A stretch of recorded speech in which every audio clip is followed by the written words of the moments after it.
نہیں، اس کے لیے ہم نے احمد حسن کو رکھا ہوا ہے کہ وہ جواب دیتے رہے کہ انڈیا کو. وہ احمد حسن has proven کہ he is adequate and enough for the Indian especially وہ کیا کہتے ہیں مودی ڈاگس کے لیے، ٹھیک ہے نا، ان کے لیے he is adequate for them. Ahmad thank you very much for joining us. آپ کو کیا لگتا ہے کیا ہو رہا ہے آگے؟ سر بہت شکریہ فار دا انویٹیشن. دیکھیں اس میں جو وار جس اسٹیج کے اوپر اس وقت پہنچ چکی ہے مڈل ایسٹرن کانفلکٹ کے اندر، تین ایکٹرز جو ہیں اسرائیل، ایران اور امریکہ، اس میں سے دو ایکٹرز کی جو انٹرسٹ ہیں وہ اسی بات میں لائے کرتے ہیں کہ جنگ جو ہے وہ ڈی ایسکلیٹ ہو. اس میں امریکہ اور ایران کی میں بات کر رہا ہوں، دونوں یہی چاہتے ہیں کہ جنگ ڈی ایسکلیٹ ہو. امریکہ کی اپنی مجبوریاں، امریکہ کا قرضہ ہے، امریکہ انویلنگلی اس وار کے اندر آیا تھا، ان کو مس کیلکولیٹ انہوں نے کیا کہ خامنہئی صاحب جو ہیں ایران کے سپریم لیڈر، ان کی شہادت کے بعد ان کو لگتا تھا امریکہ میں بھی جشن منایا جائے گا، ایران میں بھی منایا جائے گا. ایسا نہیں ہوا، اس کے بالکل برعکس حالات ہوئے. اور امریکہ بھی اس وار سے کسی نہ کسی کوئی نہ کوئی فیس سیونگ کے بعد نکلنا چاہ رہا ہے. ایران کے لیے بھی یہ بہتر ہے، لیکن دا فیکٹر جو اسرائیل فیکٹر ہے، دا اسپوائلر فیکٹر، اس پہ ہمیں یہ چیز سمجھنا بہت ضروری ہے کہ اسرائیل پچھلے 800 دنوں میں چوتھی دفعہ انہوں نے ایران کے اوپر اٹیک کیا. اس کی وجہ یہ ہے کہ اسرائیل کے اندر کانفلکٹ ہے. جیسے بل کلنٹن نے یہ کہا تھا کہ اسرائیل اور ایران کی جو جنگیں ہو رہی ہیں وہ اس وجہ سے ہو رہی ہیں کہ نیتن یاہو اقتدار میں رہ سکے. سو نیتن یاہو کا اقتدار ہے، پلس اسرائیل کا جو انٹرنل ٹرموائل ہے اس سے بچنے کے لیے اس کی طرف توجہ نہ جائے، اس وجہ سے یہ بار بار ایران کے اوپر اٹیک کر رہے ہیں. تو اسرائیل کی تو کوشش یہی رہے گی کہ وہ اس جنگ کو مزید بھڑکائے، مزید پھیلائے، اور یینون پلان جو انہوں نے 70s میں دیا تھا کہ مسلمان دنیا کو آپس میں لڑایا جائے، وہ اسی ایکسس کے اوپر کام کر رہے ہیں. لیکن جو دو دوسرے سینر ایلیمنٹس ہیں، جس میں میں ایران کو اور ٹو سم ایکسٹینٹ امریکہ کو بھی کہوں گا، ان کی یہی خواہش ہے کہ چیزیں کسی طریقے سے ایک فیس سیونگ کے بعد ڈی ایسکلیٹ ہوں. تو مجھے آئی ایم ہوپ فل کہ انشاءاللہ یہ جو ڈسکشن اور یہ ٹاکس آف میڈیشن چل رہی ہے یہ پازیٹیو ریزلٹ بیئر کریں گے، اور انشاءاللہ ڈی ایسکلیشن جو ہے وہ بالکل ہوگی. لیکن یہ تو ساری اچھی باتیں ہو گئی ہیں.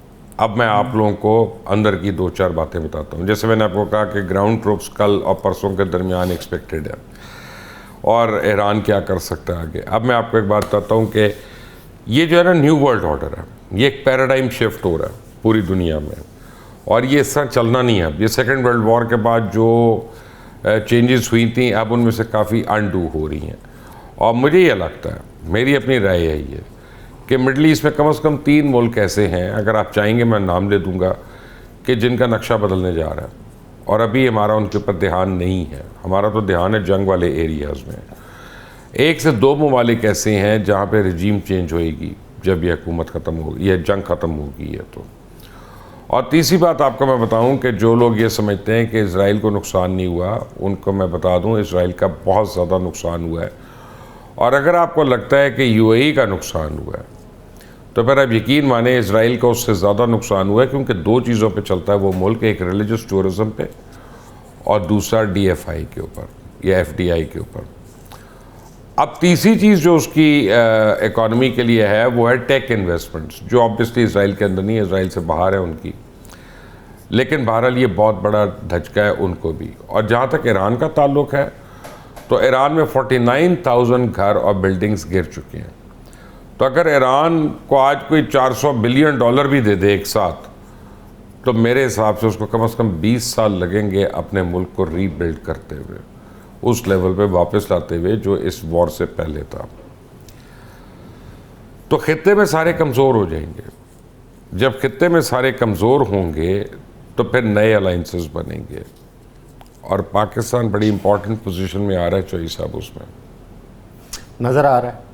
پاکستان کی امپورٹنس اس وقت ساری دنیا اس وقت تو کہہ رہی ہے کہ پاکستان کی امپورٹنس کا، کیونکہ اب یہ وہ بھی ڈیفینس پروڈکٹ ڈیپینڈ یہ کرتا ہے کہ پاکستان اس وقت کتنا کہ سینسبل اس گیم کے اندر اپنے آپ کو لے کے چلتا ہے. کیونکہ اس میں 2 چیزیں ہیں، ایک تو ڈیفینس میں جس طرح آپ نے بات کی وہ تو ایک ہے، دوسرا یہ ہے کہ اس جنگ کے اندر کیا ہم ایران کو جو ٹرمز اینڈ کنڈیشن امریکہ چاہ رہا ہے ہم اس پہ ایران کو لانے میں کامیاب. آپ کو ایک اور خبر میں دے دوں، آپ بھی جا کے اپنے پروگرام میں کریے گا بات. یہ بے شک امریکہ ایکچولی کنسیڈر کر رہا ہے، یہ انسائیڈ نیوز آپ کو دے رہا ہوں، کہ کچھ بیسز بند کر دیے جائیں.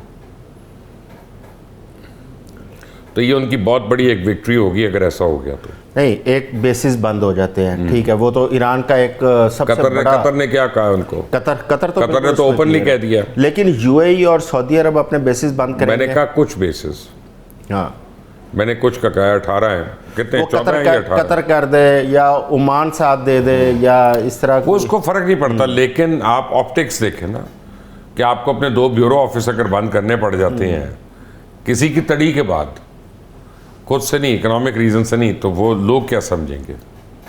لیکن بشر صاحب پھر اس کے باوجود جس طرح ابھی ہمارے دوستوں نے بات کی ہے, میں اس چیز پہ ابھی تک متفق نہیں ہوں کہ اسرائیل اس جنگ کو کسی بھی طرح اس کو روکنے کے حق میں ہوگا. وہ تو چاہے گا اس کو جتنا زیادہ بڑھایا وہ جا تو بل سکے وہ کلنٹن بڑھائے کوٹ گا, کر دیا نا. ٹھیک ہے. اگر اسرائیل نہیں باز آتا تو اس کو دنیا میں روکنے والا صرف ایک ملک ہے, وہ ہے امریکہ, اور تو کوئی نہیں روک سکتا اس کو.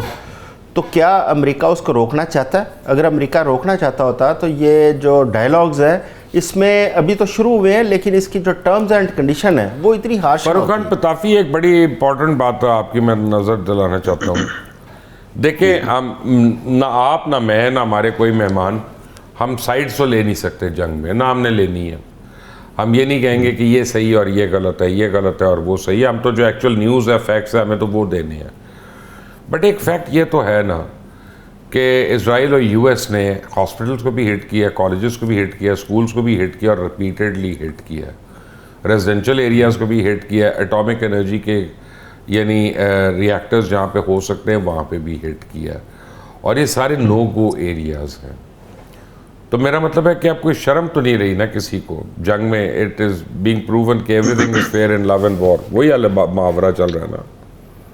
جی بہت بہت شکریہ مبشر صاحب اس طرف توجہ دلانے کے لیے, کیونکہ آج کا میرا کالم بھی اسی بارے میں ہے کہ یہ جو آسمان سے جو جنگیں مسلط کی جا رہی ہیں جہازوں کے ذریعے, اس کا جو زمینی اثر ہے وہ ہم شاید نہیں دکھا پاتے. چلو ایران کے ہم قریب ہم دکھا پا رہے ہیں. اسرائیل میں آپ نے جیسے خود کہا, جس دن ڈمونا پہ اٹیک ہوا تو اس وقت کیونکہ ان کا وہاں پہ نیوکلیئر سارے کے سارے ایسٹس موجود ہیں, ان کا ری ایکٹر موجود ہے, تو مجھے یہ لگا کہ شاید اسرائیل جو ہے وہ اپنی سیمسن آپشن, یعنی کہ وہ جو کہتے ہیں نا کہ اگر ملک کو نقصان ہونے کا ڈر ہوا تو ہم ایٹم بم چلا دیں گے, تو وہ ویسا کوئی کام کرنے جا رہا ہے. لیکن وہ سیمسن آپشن نہیں مٹیریلائز ہوا. یہ بات صحیح آپ فرما رہے ہیں کہ ایران میں بڑا نقصان ہوا ہے اور اسرائیل میں بھی بہت زیادہ شدید نقصان ہوا ہے. لیکن میرا یہ خیال ہے کہ چاہے جتنا بھی نتن یاہو اپنے آپ کو بچانے کے لیے جنگ کرنا چاہے, بالآخر لوگ تو دیکھ رہے ہیں نا کہ وہاں پہ لوکلی کتنا نقصان ہو رہا ہے. ایک سائڈ پہ ان کا ایک میئر جو ہے وہ رو کے کہہ رہا ہے کہ جی اسرائیل گیا, اور دوسری سائڈ پہ ان کا آرمی چیف کہہ رہا ہے کہ ہماری آرمی ختم ہو جائے گی کیونکہ آپ ویسٹ بینک کے اندر جتنا اس کی اپنی بیوی رو رہی ہے, کہہ رہی ہے میرے بچوں کو لوگ شیمنگ کر رہے ہیں پبلک میں. جی ویسے سارا نیتن یاہو خود بہت شیملیس ہے اور اسی کی وجہ سے سارا گند ہو رہا ہے. لیکن بہرحال جہاں تک بات ہے یہ جنگ کی اور باقی اس کی, میرا یہ ماننا ہے آپ نے صحیح فرمایا کہ نیو ورلڈ آرڈر ہے, اور یہ آپ کو یاد دلاتا ہے سیکنڈ ورلڈ وار کی, جس میں برطانیہ اس وقت کا سب سے بڑا سپر پاور اپنے آپ کو اوور ایکسٹینڈ کر رہا تھا, اور امریکہ ایک سائڈ پہ بیٹھ کے اپنے پاور کو انرجی کو بچا کے بیٹھا تھا اور اینڈ میں انٹر ہوا تھا.